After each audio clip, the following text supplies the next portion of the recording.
찬양을 드리는데 우리 이대로 목사님 찬송도 마음 가운데 막 여울진다고 할까요?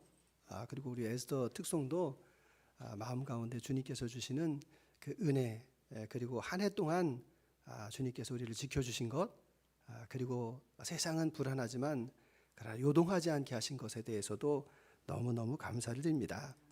그래서 제가 여러분들을 위해서 멋진 사진을 준비했습니다.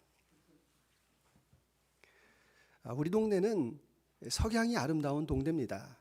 정서진이 아주 가깝게 있고 그 구례동 쪽에서 이 노을 지는 것을 보면 너무 멋있습니다. 특별히 동부아파트 106동 사시는 분들은 목사님 창을 열면 그렇게나 멋있습니다라고 자랑을 많이 하는 동네이기도 합니다. 그래서 왜 석양이 아름다울까 생각을 해보면 역시 노을 때문에 그렇습니다. 여러분, 이 왜 노을이 아름답겠습니까? 노을의 그 산란 때문에 그렇습니다. 이 산란이라는 말이 이제 해가 이렇게 질 때쯤 되면 빛이 이제 그 지평선에 쫙 비치게 됩니다. 그러면 원래 이 빛이라는 것이 빨주, 노초, 파남보 이렇게 되는데 그 빛 가운데에서 이제 이 빨강색하고 주황색은 산란이 적은 겁니다. 근데 보라색하고 파란색은 이 산란이 많이 이렇게 흩어져서 그 빛이 보이질 않아 가지고 이 빛이 붉은색, 주황색으로 이렇게 노을이 지는 겁니다. 너무 감사하지 않습니까? 만약에 이 보라색으로 석양이 진다라고 생각하면 밤에 으시시 해가지고 못 나갈 것 같은데 하나님께서 이 색조의 아름다움까지 이렇게 허락해 준 것 때 너무너무 감사를 드리고 있습니다. 그래서 어느 때 노을이 아름다운가? 수증기가 많을 때, 그리고 미세먼지가 많을 때 노을이 더 아름답다라는 그런 이야기를 들었습니다. 그런 면에서 오늘 이 석양, 인생의 황혼을 아름답게 물들이고 있는 한 여인의 이야기가 나옵니다. 그 여인의 이름은 안나라는 여인인데, 안나라는 말은 은혜, 자비, 구약에서 나오는 한나와 이름이 같습니다. 그래서 여선도에서 보통 보면 한나까지는 잘 가시는데 안나는 잘 안 가려고 합니다. 이제 안나 가면 이제 마지막이다 생각해서 굳이 안나를 안 가시는데, 여러분, 한나나 안나나 다 똑같은 이름입니다. 이분의 나이가 84세였는데 결혼한 지 7년 만에 과부가 되고 이 여인이 한 일은 성전에서 그 곁을 떠나지 않았다 이렇게 말합니다. 성전 곁을 떠나지 않는다라는 말의 의미는 아마도 이 성전에서 기거를 하시고 성전 제사가 아침과 저녁에 상번제가 있는데 그 제사에 항상 참석을 한 것 같습니다. 그래서 이분을 여선지자 이렇게 말합니다. 신약에서 여선지자라고 말하는 분은 이분이 유일합니다. 구약에서 보시게 되면 드보라라든지 훌다 같은 여선지자가 있지만 신약에는 이 안나뿐입니다. 이 안나가 성전에서 무엇을 하였겠습니까? 주야로 기도하면서 그 시대와 민족을 위해서, 그리고 하나님 앞에 그 오실 메시아를 위해서 간절하게 기도하지 않았겠습니까? 하나님께서 그녀의 기도를 들어주셨습니다. 아기 예수가 이제 그 정결 예식, 아이가 낳으면 이제 이 아이가 이제 깨끗해졌습니다라고 정결 예식을 드리는데, 생후 40일이 되면 사내 아이는 성전에 가서 양을 드린다든지 비둘기를 드려서 이 정결 예식을 거행합니다. 그래서 그 양친 부모였던 마리아와 요셉이 이 아이를 안고 예수님을 안고 성전에 왔을 때, 그때 누구를 만나게 되는가 하면 의롭고 경건하여서 이스라엘의 위로를 기다리고 있던 시몬이라는 분을 만나게 됩니다. 시몬 위에 성령께서 임하셔서 시몬이 그 아이를 보는 순간 이분이 이 땅에 오신 메시아다라는 것을 알았습니다. 그래서 예수님을 안고 축복합니다. 이 아이가 이방의 빛이 될 것입니다. 이스라엘의 영광입니다 라고 말씀하는 것을 안나가 그 곁에서 같이 듣게 됩니다. 그리고 나서 이 안나가 한 일은 무엇인가 하면 38절에 보시게 되면 이스라엘의 속량을 기다리는 사람에게 메시아를 증거하고 있습니다. 그러니까 존경받는 여인, 예루살렘에서 누구나 다 알고 있었던 그 여인이 바로 이 아이가 메시아다라는 것을 많은 사람에게 전하였을 때 그 예수님을 이제 맞이하고 이해하게 되었다라는 이야기입니다. 그렇게나 기다렸는데 그 예수님께서 메시아로 오셨습니다. 그 메시아를 만난 이 행복한 여인은 과연 어떤 여인이었을까? 이 안나라는 여인을 보게 되면 성전을 떠나지 않았다라는 겁니다. 근데 사실 그 성전이라는 데가 그 당시에 애증입니다. 애증. 하나님께서 말씀하시기를 만민이 기도하는 집이다라고 이렇게 말씀을 하셨는데 그 성전에서 죄송한 편이지만 아주 추악한 모습이 너무 많이 벌어졌습니다. 왜냐하면 아주 국가적인 전매 사업을 했기 때문에 그렇습니다. 여러분 우리나라도 전매 사업을 하는데 로또 또 뭡니까? 그 다음에 경마, 담배, 요거는 국가 조세 사업입니다. 그래서 돈이 워낙 많이 되니까 나라에서 관리를 하는 것 아닙니까? 그 당시에 이 성전에 들어오는 이 성전세 어마어마합니다. 왜냐하면 성인들은 반세겔의 성전세를 1년에 내야 되고 그리고 1년에 남자들은 3번에 걸쳐서 예루살렘에 와서 일주일 동안 제사를 지내고 축제에 참여해야 됩니다. 그러니까 거기에서 이 이동하는 사람들 제물로 드려지는 그 양이 얼마나 많겠습니까? 게다가 이게 조세 사업이라고 말씀을 드렸던 게 거기에서 이제 반세겔을 드려야 되는데 그 당시에 통용되던 화폐가 로마 화폐입니다. 그 이방인의 그 거룩한 돈을 하나님 앞에 드릴 수가 없습니다. 그래서 환전을 해줍니다. 로마의 돈을 유대인의 돈으로 이렇게 환전을 하는 가운데 환전 차액을 남기지 않겠습니까? 그리고 이제 양이라든지 비둘기와 같이 소와 같은 그런 재물을 가지고 오는데 재물의 합격, 불합격, 정한 동물이냐 부정한 동물이냐를 판별합니다. 그러면서 이것을 바꿔치기 하면서 엄청난 수익을 올리고 있습니다. 게다가 이 성전 바깥에는 이방인의 뜰이라고 하여서 이제 그곳에다가 숙박시설을 만들어 가지고 그리고 장사하는 사람들 불러다가 여러분 그러니까 우리 지역 죽지 않은 것처럼 아주 그냥 장사꾼들하고 아주 떠들썩한 데가 바로 이 성전이었고 거기에 그 커넥션으로 연결되어져 있는 사람들이 바로 종교 지도자들이었습니다. 그거 누가 다 봅니까? 안나는 다 보았다라는 겁니다. 어떤 일이 벌어지고 있는지 그 하나님의 이름을 빙자해서 어떠한 그 가증한 일을 벌이는지 안나는 알고 있었습니다. 그런데 떠나지 않았다. 대단하지 않습니까? 그 모든 인간의 추악한 모습, 종교를 빌미 삼아서 벌이고 있는 그 추악한 모습 가운데서도 안나는 떠나지 않았습니다. 그래서 구약시대의 이 한나의 이야기가 너무 비슷합니다. 한나 시대도 보면 사사가 희귀했던 시대고 하나님 앞에 제대로 기도하는 사람도 없었던 그런 시대의 연입니다.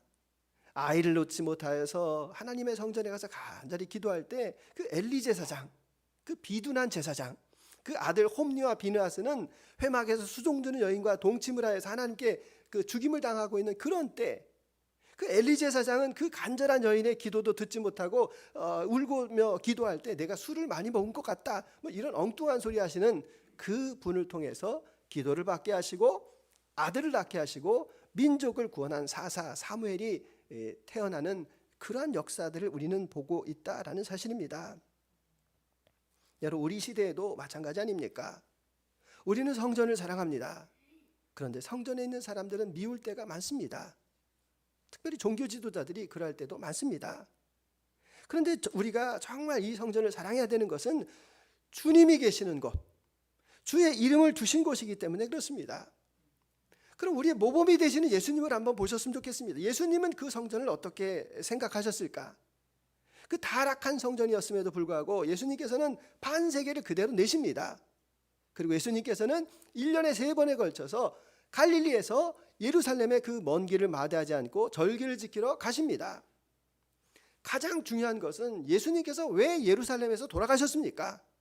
아니 갈릴리에서 돌아가셔도 되고 로마에 압송돼서 돌아가셔도 되는데 왜 예수님께서는 그 성전이 있는 곳에서 돌아가셨을까?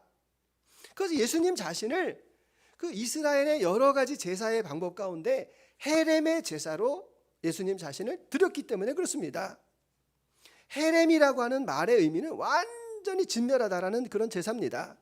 그래서 이 헤렘으로 내가 드리게 되면 거기에서 다른 것들은 이제 이 제물을 이 제사자에게도 좀 주기도 하는데 그런 거 없습니다. 그냥 완전히 다 태워가지고 제사장도 주지 않고 제사자도 주지 않고 그냥 다 태워서 드리는 것이 헤렘의 제사이고, 그 헤렘의 제사는 반드시 예루살렘에서 제사장에게 드리는 것이 바로 헤렘의 제사입니다. 그래서 예수님께서 예루살렘에 가셔서 그 수치 가운데에서 자기 자신을 헤렘으로 완전히 멸망시키는 그런 제사를 스스로 드렸다라는 것을 우리가 알 수가 있습니다. 그 예수님께서는 성전을 사랑하셨습니다.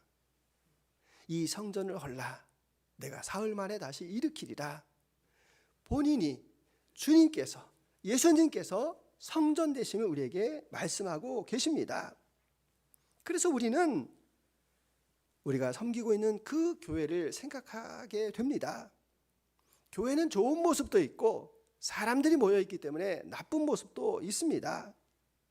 그래서 우리가 이 신앙생활을 오래 하게 되면, 오래 하신 분들의 반응이 뭔가 하면, 신앙생활을 열심히 하고 교회는 알면 할수록 힘들다. 그래서 교회는 적당하게 거리를 두는 게 좋다.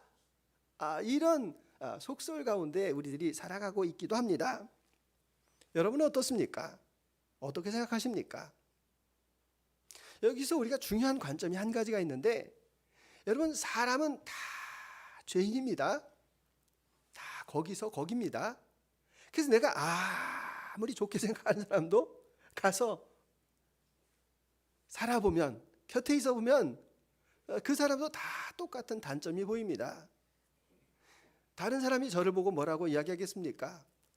목사님 너무 멋있어요, 이렇게 말하지 않겠습니까? 그럼 제 아내는 뭐라고 얘기하겠습니까? 일주일만 살아보세요. 그러니까 여러분, 그림을 볼 때도 마찬가지입니다. 그림을 볼 때에도, 농담입니다. 그림을 볼 때에도 1.5m입니다.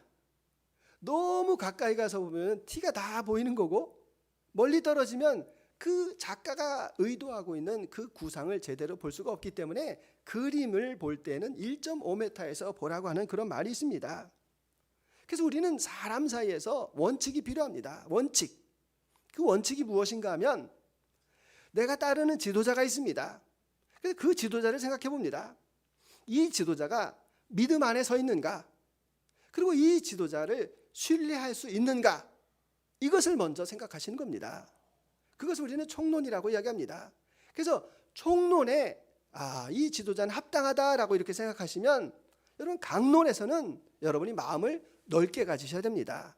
무슨 말씀인가 하면, 지도자가 흠이 보일 때가 있습니다. 인간적인 약점이 보일 때가 있습니다. 그리고 신뢰하지 못할 만한 행동을 할 때도 있습니다.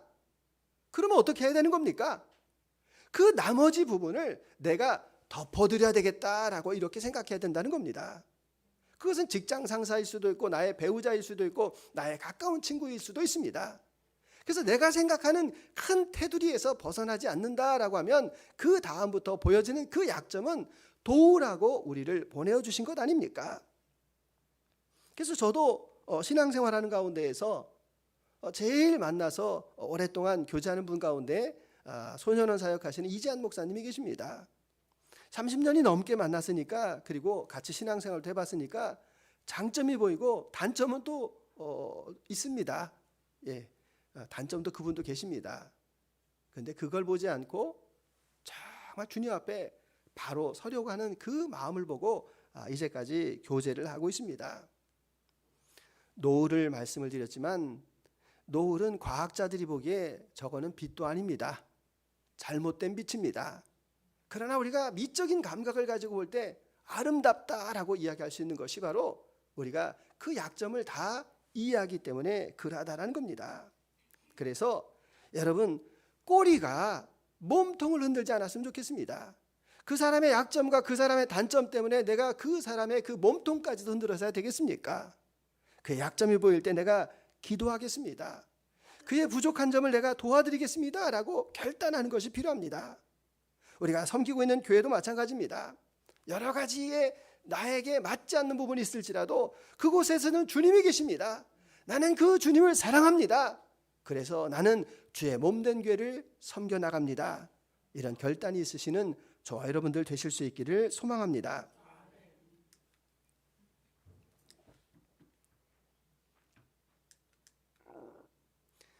주님께서 그 성전에 대해서 132편 13절에서 이렇게 말씀하십니다. 같이 읽어보겠습니다. 여호와께서 시온을 택하시고 자기 거처를 삼고자 하여 이르시기를 이는 내가 영원히 쉴 곳이라 내가 여기 거주할 것은 이를 원하였음이로다. 아멘. 주님께서 거처를 삼아 주셨다. 내가 영원히 쉴 곳이다 라고 주님께서 말씀하셨습니다. 주의 말씀이 거기에 있습니다. 우리가 그 말씀 앞에 우리의 구구한 이야기를 할 수 없다라는 이야기입니다.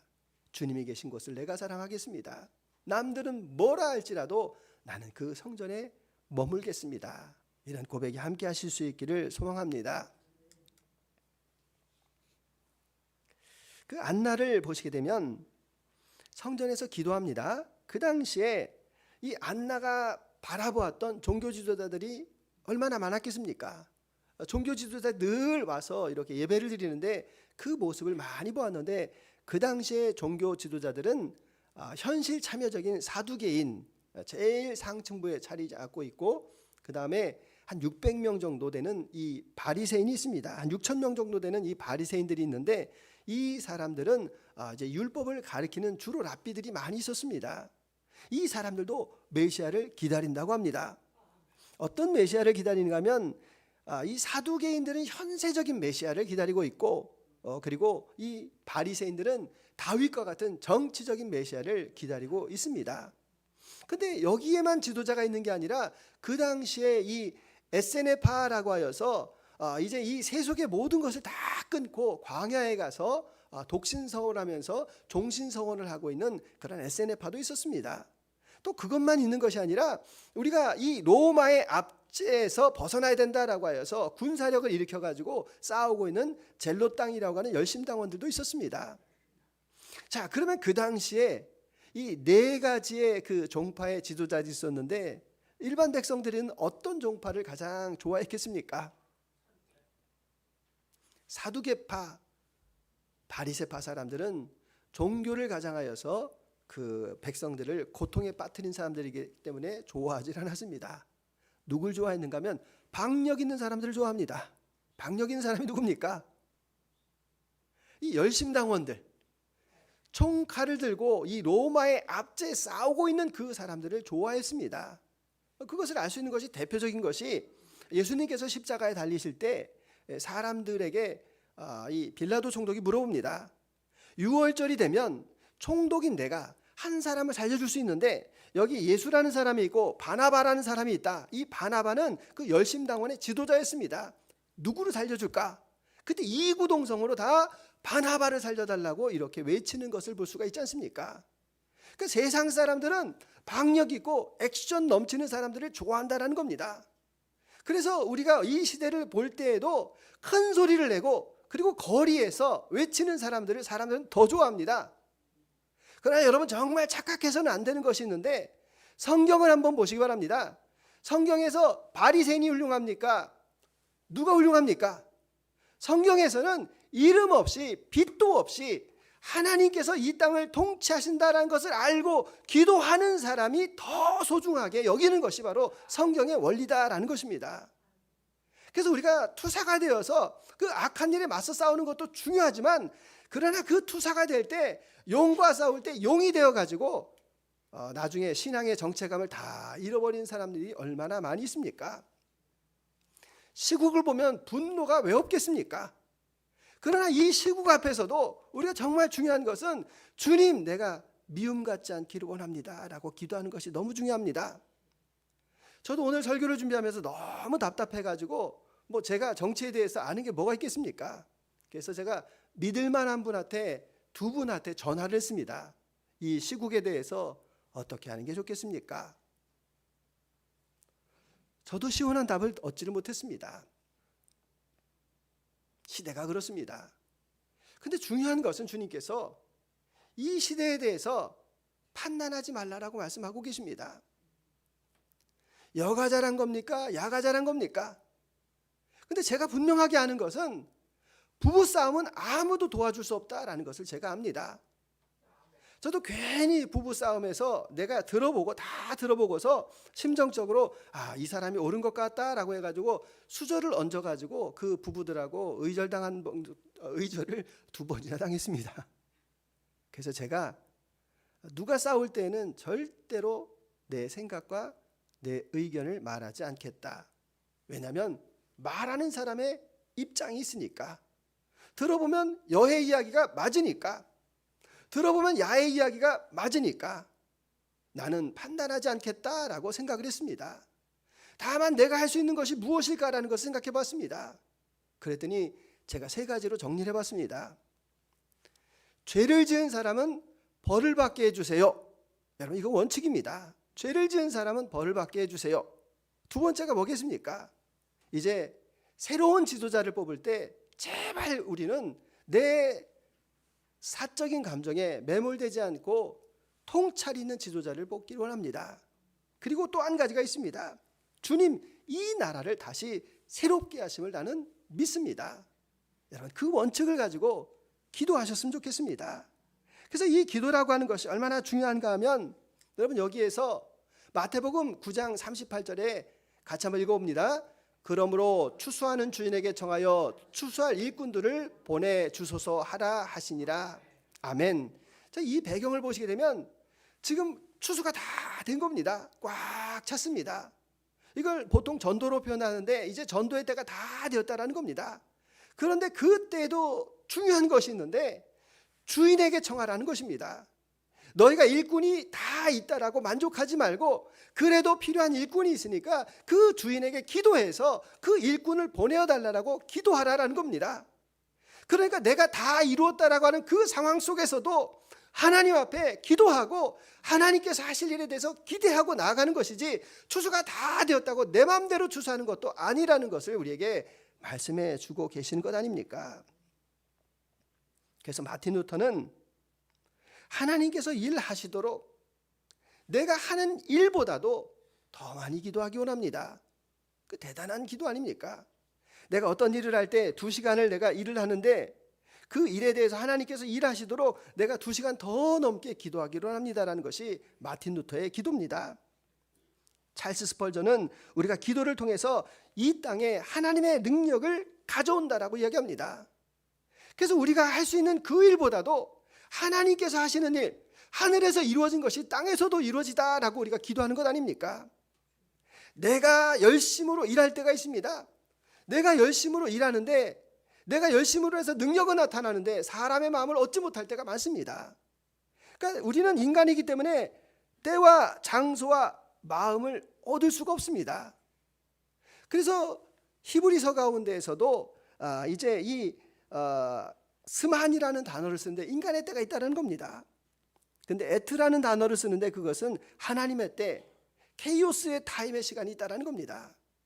내가 일할 때는 어딘가 부족하고 어딘가 누군가가 서운한 일이 발생하지만 그런 하나님께서는 정확한 곳에 정확한 때에 그 유익함으로 모든 사람이 합력하여서 기쁨과 선을 얻도록 하시는 것이 하나님의 선이다라는 것을 말씀하고 계십니다. 그런 의미에서 저는 주님께서 우리나라를 정말 사랑하시는구나라는 생각할 때가 많습니다. 여러분 성동격서라는 말이 있습니다. 이 동쪽을 쳐서 서쪽을 이긴다라는 말씀인데 이 러시아와 우크라이나의 전쟁 가운데에서 이 북한이 컨테이너에다가 무기를 어마무시하게 이렇게 보내고 있습니다. 여러분 이거 얼마나 감사한 일입니까? 북한하고 우리하고 싸우면 우리가 이기겠지만 그러나 이 포탄이 많이 있으면 김정은이 쏘고 싶은 마음이 혹시라도 들지 않겠습니까? 그래서 주님께서 그것을 컨테이너에 다 옮겨서 저쪽으로 보내셨다. 하나님 정말 감사합니다라는 그런 생각을 합니다. 그것은 이 땅에 기도하는 사람들이 있기 때문에 그렇습니다. 이 땅에 그 아픔을 품고 기도하는 그 사람이 있는 그 안나와 같은 사람을 주님께서 기억하고 계신다는 겁니다. 늦은 밤 비어있는 성전에서 홀로 무엇을 하겠습니까? 금식하며 그 나라와 민족을 위해서 오실 메시아를 위해서 간절하게 기도했던 그 여인을 우리가 기억하고 있습니다. 그 인생의 그 석양을 노을로 물들이는 그 아름다운 모습을 우리가 보게 됩니다. 주님께서 우리에게 약속하신 그 말씀을 오늘 우리는 기억합니다. 여러분 역대하 7장 14절 다시 한번 읽어보겠습니다. 내 이름으로 일컫는 내 백성이 그들의 악한 길에서 떠나 스스로 낮추고 기도하여 내 얼굴을 찾으면 내가 하늘에서 듣고 그들의 죄를 사하고 그들의 땅을 고칠지라. 아멘. 하나님께서 내 이름으로 일컫는 내 백성입니다. 누굽니까? 예배를 드리고 있는 저와 여러분들이라는 겁니다. 이 땅의 정치 지도자가 아닙니다. 경제 지도자가 아니라는 것입니다. 하나님의 이름을 부르는 그 사람들을 통하여서 그들이 정말 낮은 마음으로 하나님 앞에 낮추고 기도할 때 하나님께서 이 땅의 죄를 사하여 주신다라고 말씀하고 계십니다. 이 땅을 고쳐주신다라고 말씀하고 계십니다. 여러분 이 땅에 교회가 없었다라고 하면 어떤 일이 벌어졌겠습니까? 오늘과 같은 이런 삶을 우리가 누릴 수가 있었겠습니까? 이러한 민주주의를 이룰 수가 있었겠습니까? 이러한 교육적인 높은 지식의 나라를 이룰 수 있겠습니까? 교회로 인해서 하나님께서 이 땅에 허락하신 그 복음으로 인하여서 우리가 여기까지 와 있다라는 겁니다. 그런데 다만 우리는 지금 급체입니다. 급하게 체했습니다. 어떻게 해야 되는 겁니까? 따야지요. 따고 어떻게 되는 겁니까? 속에 있는 걸 다 비워야 되는데 위에까지 다 넘어오도록 술을 마셔본 분들은 아시지 않습니까? 이 속에 있는 모든 것들이 다 쏟아져 나올 때까지 구토해야 된다는 겁니다. 그래서 혹시라도 더 어려운 일이 이 나라 위에 있을 수 있습니다. 그러나 두려워하지 않기를 원합니다. 하나님께서 이 나라를 사랑하십니다. 내 이름으로 일컫는 그 백성이 기도하기를 원하고 계신다라는 사실입니다. 그래서 우리는 주님 앞에 다만 기도할 따름입니다. 그 안나가 끝까지 참음으로 인하여서 그 석양을 아름답게 물들인 것처럼 우리는 주님 앞에 기도하겠습니다. 그 세상 사람들이 어깨띠를 두르고 머리띠를 두르고 아스팔트 위에서 그들이 투쟁할 때 우리는 그 뒤에서 기도하겠습니다. 하나님 기도하는 이 백성들을 지켜주시고 이 민족을 하나님 인도해 주시기로 합니다. 그러한 기도와 고백이 우리에게 필요합니다. 우리 이 시간 그 마음을 가지고 같이 찬송하고 같이 기도하도록 하겠습니다.